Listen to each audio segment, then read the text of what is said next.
$7 अरब के IMF programme की बहाली पर बातचीत हो रही है, लेकिन अभी तक हम किसी मुआहदे पर पहुंचे नहीं हैं और उसके दौरान पेट्रोलियम मसनूआत की कीमतों में इजाफा हुआ है, बिजली की कीमतों में भी इजाफा हो गया है और अवाम की जो है वो चीखें निकलना शुरू हो गई हैं। पोजीशन बताइएगा, क्योंकि हमने पाकिस्तान की हिस्ट्री में कभी भी IMF को, पाकिस्तान को इस तरह से जो है वो दबाते, स्क्वीज करते, प्रेशराइज करते नहीं देखा। अब ये बताइएगा, क्या IMF के इन मामलात में अब हमें पॉलिटिकल कलर भी नजर आ रहा है? क्या कुछ टू मच एक्सपेक्ट किया जा रहा है पाकिस्तान से?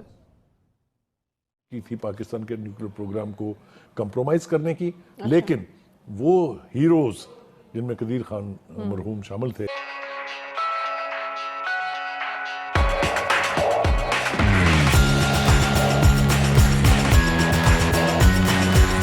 $7 अरब के IMF प्रोग्राम की बहाली पर बातचीत हो रही है, लेकिन अभी तक हम किसी मुआहदे पर पहुंचे नहीं हैं और उसके दौरान पेट्रोलियम मसनूआत की कीमतों में इजाफा हुआ है, बिजली की कीमतों में भी इजाफा हो गया है और अवाम की जो है वो चीखें निकलना शुरू हो गई हैं। क्या रुकावटें हैं उसके अंदर, जानने की हम कोशिश करेंगे। बुखारी साहब, ये क्या मसला क्या है? हम महंगाई का तूफान बर्पा कर चुके हैं, लोगों की जिंदगियां मुश्किल हो चुकी हैं, लेकिन ये IMF डील जो है इसकी जो ख्वाहिशात की तकमील करते करते हम यहाँ तक आन पहुंचे हैं, लेकिन डील फिर नहीं होके दे रही। देखिए, IMF को थोड़ा सा देर के लिए एक तरफ रखिए। आपने उल्टी गंगा का जिक्र किया था। मैं समझता हूँ कि पाकिस्तान में इकोनॉमी के एतबार से उल्टी गंगा बह रही है। दुनिया भर में तेल की और पेट्रोल की कीमतें कम हो रही हैं, लेकिन पाकिस्तान एक वाहिद ब्लेस्ड कंट्री है जहाँ पर तेल की कीमतें बढ़ रही हैं। आपको ये पता नहीं होता कि आप सुबह सो के उठेंगे तो एक नया ऐलान मजीद कीमतें बढ़ाने का कैसे हो जाएगा। वो पेट्रोल की टंकी जो 3500 रुपये में भरती थी, वो अब 12,500 में भरती है। कर लें मातम, आपने किसका करना है। ये जो IMF का कार्ड दिखा दिखा के खुद उसके पीछे छुपने की कोशिश करते हैं, इस पर मुझे सख्त हैरत भी है, गुस्सा भी है। ये हुकूमती पॉलिसियों का नतीजा है। IMF के पास आप क्यों गए? IMF के पास जाने की सूरत क्यों हुई पैदा? क्या आप शौकत अजीज ने ये लानत खत्म नहीं कर दी थी? क्या उसने नहीं कहा था कि ये पड़े हैं पैसे आपके उठाएं और भाग जाएं, या मुड़ के मत देखिएगा इधर? ये हुआ तारीख में। ये हमें बताया जाता है कि एक दफा इसहाक डार साहब ने भी किया। सही। तो फिर इस लानत को अपने गले लगाने की क्या वजूहात हैं? दो वजूहात जो हमें बताई जाती हैं वो ये हैं कि एक तो ये कि इमरान खान साहब ने उनसे मुआहिदा करके उसको तोड़ा, फिर एक दफा फिर करके फिर तोड़ा, 2 दफा उस मुआहिदे को तोड़ा। अब हमारी क्रेडिबिलिटी वहां सिफर है।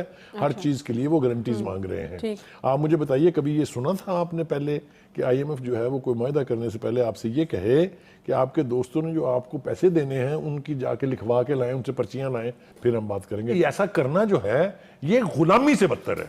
नहीं तो वो लिख देंगे, आपको लगता है? जाहिर है, अगर उन्होंने पाकिस्तान की बका मकसूद है, अगर वो पाकिस्तान के हमदर्द हैं, तो ये तकाजा भी पूरा कर देंगे। लेकिन ये तकाजा पूरा कराना बदतरीन गुलामी से बदतर है। ये मैं आपकी प्रोग्राम में जिम्मेदारी से कह रहा हूँ। हमें खुद पता नहीं अपनी बका मकसूद है या नहीं। अगर अब दोस्त ममालिक को हमारी बका मकसूद होगी तो हमने बचना है।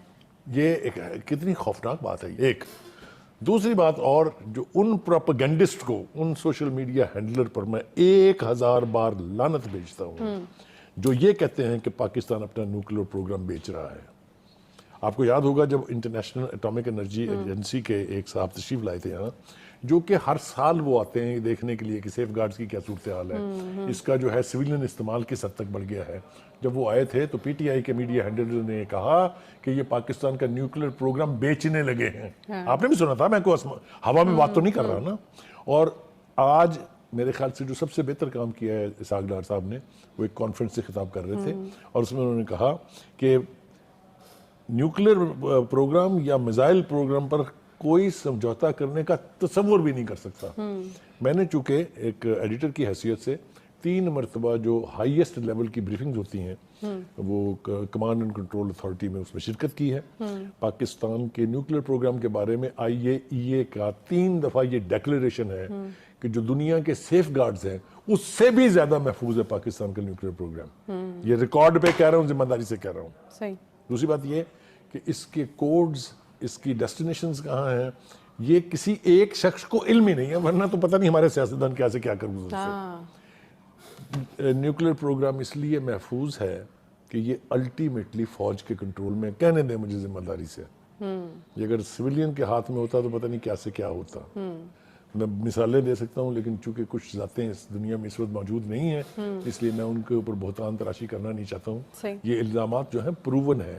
History will one day prove it کہ انہوں نے کس کس وقت میں کیا کیا کوشش کی تھی پاکستان کے نیوکلیر پروگرام کو کمپرومائز کرنے کی. لیکن وہ ہیروز جن میں قدیر خان مرحوم شامل تھے جنہوں نے پاکستان کے نیوکلیر پروگرام کو بچایا, سب سے زیادہ بڑا رول ضیاء الحق کا ہے. جنرل ضیاء الحق کا اللہ تعالیٰ ان کی مغفرت کرے کہ تمام تر پریشر کے باوجود کہ ہم افغانستان کی جنگ لڑ رہے تھے امریکہ کے ساتھ بیٹھ کے, انہوں نے کوئی 1000 جھوٹ بولے ہوں گے امریکنز کے ساتھ, لیکن انہوں نے نہ پروگرام کو رول بیک کیا, نہ فریز کیا, نہ کیپ کیا. انہوں نے پاکستان کے پروگرام کو نہ صرف محفوظ رکھا بلکہ برق رفتاری سے اس کام کو مکمل کرنے کے لیے جتنے فنڈ چاہیے ہوتے تھے وہ ضیاء الحق صاحب دیتے تھے. وہ کہتے ہیں نا سچ بولنا چاہیے, کوئی حالانکہ we cannot imagine جتنا پریشر اس وقت آتا ہوگا اس کو فریز کرنے کے لیے یا کیپ کرنے کے لیے. پوری دنیا پاکستان کے خلاف تھی, پوری دنیا.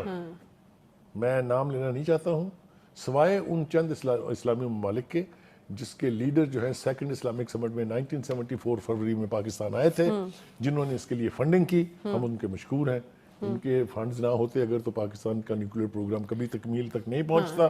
وہ ہمارے محسن ہیں اس لیے کہ اس کے بعد ہم محفوظ ہوئے. پاکستان کا دفاع جو ہے وہ انبریکبل ہوا اور ہندوستان جیسے ملک کو کبھی جسارت نہیں ہوئی کہ وہ پاکستان کا ٹارگٹ منٹ رہ گیا میرے پاس. رمضان کی آمد پیٹرول 5 روپے بڑھ چکا ہے, بجلی 3 روپے بڑھانے کی درخواست جو ہے وہ کر دی گئی ہے. اگر قیمتوں پر کنٹرول نہ کیا تو یہ اپنی موت کے پروانے پر دستخط کرنے کے مترادف ہے for the government sitting in provinces as well as in the centre. صحیح, مطلب اس سے اوپر اب اور کیا کہا پوزیشن بتائیے گا, کیونکہ ہم نے پاکستان کی ہسٹری میں کبھی بھی آئی ایم ایف کو پاکستان کو اس طرح سے جو ہے وہ دباتے, سکویز کرتے, پریشرائز کرتے نہیں دیکھا. اب یہ بتائیے گا کیا آئی ایم ایف کے ان معاملات میں اب ہمیں پولیٹیکل کلر بھی نظر آ رہا ہے, کیا کچھ ٹو مچ ایکسپیکٹ کیا جا رہا ہے پاکستان سے؟ نہیں, پولیٹیکل کلر تو دیکھیں ہمیں واضح ہونا چاہیے کہ یہ دو باتیں ہوئی ہیں. ایک تو عمران خان نے 2 دفعہ آئی ایم ایف کے ساتھ ایک پہلے چلیں ناظرین کو یہ واضح کر دیں کہ جس آئی ایم ایف کے معاہدے پر عمل درآمد ہو رہا ہے یہ وہ ہے جو اپریل 2019 میں عمران خان نے دستخط کیا تھا. ابھی تک وہی معاہدہ جو ہے, وہی پروگرام جو ہے وہ چل رہا ہے. تو ہم نے جب آئی ایم ایف سے پروٹیسٹ کیا اس کے اوپر تو انہوں نے کہا کہ وہ بھی تو ریاست پاکستان تھی, تو آج بھی ریاست پاکستان ہے تو وہ تو ریاست پاکستان سے ڈیل کرتے ہیں. تو لہٰذا ان کی طرف سے یہ ایک انسسٹنس, اور عمران خان نے جو کہ جس طرح 2 دفعہ اس معاہدے کو پریکٹیکلی پھاڑ کر پھینک دیا تھا, تو آئی ایم ایف کا جو اعتماد ہے پاکستان کے اوپر, پاکستانی ریاست کے اوپر, وہ بہت گھٹ چکا ہے. نمبر 1. نمبر 2 یہ ہے کہ یہ یاد رکھیں کہ یہ جو پروگرام جس کو ہم دوبارہ ریوائیو کرنے کی کوشش کر رہے ہیں, یہ افغانستان سے امریکہ اور مغرب کے وڈرال کے بعد یہ ڈسکشن ہو رہی ہے. تو پاکستان کی جو اوورال انٹرنیشنل جو لوگوں کو جو انٹرسٹ تھا پاکستان میں وہ اس وقت موجود نہیں ہے, تو جس کی وجہ سے بھی آئی ایم ایف جو ہے وہ ایکسٹرا ہمارے اوپر جو ہے اس نے ایک سختی کی ہے, لیکن بہرحال ہمیں آگے بڑھنا ہے. پاکستان کی وہ اسٹریٹجک امپورٹنس نہیں رہی جس کی وجہ سے ہمیں آئی ایم ایف سے وہ ریلیف نہیں مل رہا جو ماضی. تو دو باتیں ہوئی نا کہ عمران خان نے پہلے پاکستان کی ساکھ کو اس کے چیتھڑے اڑائے. دوسرا یہ ہے کہ پاکستان کی وہ اسٹریٹجک امپورٹنس اب نہیں ہے پوسٹ وڈرال, تو اس کا نتیجہ ہم آج دیکھ رہے ہیں. تو امریکی حکومت جو ہے یا انتظامیہ اس وقت پاکستان کے ساتھ آئی ایم ایف معاملے پہ تعاون نہیں کر رہی, ماضی میں جس طرح کرتی رہی. جی میں یہ نہیں کہہ سکتا تعاون نہیں کر رہی. ان کے سفیر نے 2 دن پہلے ہمارے حق میں ایک سٹیٹمنٹ دی تھی کہ یہ آئی ایم ایف کے ساتھ معاملہ حل ہونا چاہیے. لیکن دیکھیے امریکہ میں اگر آپ واشنگٹن جائیں یا ان کے مختلف بڑے شہروں میں جائیں تو پاکستان کے بارے میں 2011 سے, آج کا نہیں پچھلے 12 سال سے ایک پریجوڈس موجود ہے. ایک ایشو بڑا سیریس ہے جس کو ہم ابھی تک سکسیسفلی ایڈریس نہیں کر پا رہے. اور وہ ظاہر ہے وہ ساتھ میں اسٹرکچرل ریفارمز کی بھی بات کر رہے ہیں. اور پاکستان نے دیکھیں, اور اس میں پی ایم ایل این کی گورنمنٹ بھی شامل ہے کہ ہم نے جس طرح چائنا کے ساتھ اپنے تعلقات میں ہم گہرائی لے کر آئے, تو اس سے اب جیسے وقت کے ساتھ امریکہ اور چائنا کا تناؤ بڑھ رہا ہے, تو وہ بھی ایک فرق نظر سے پاکستان کو دیکھ رہے ہیں.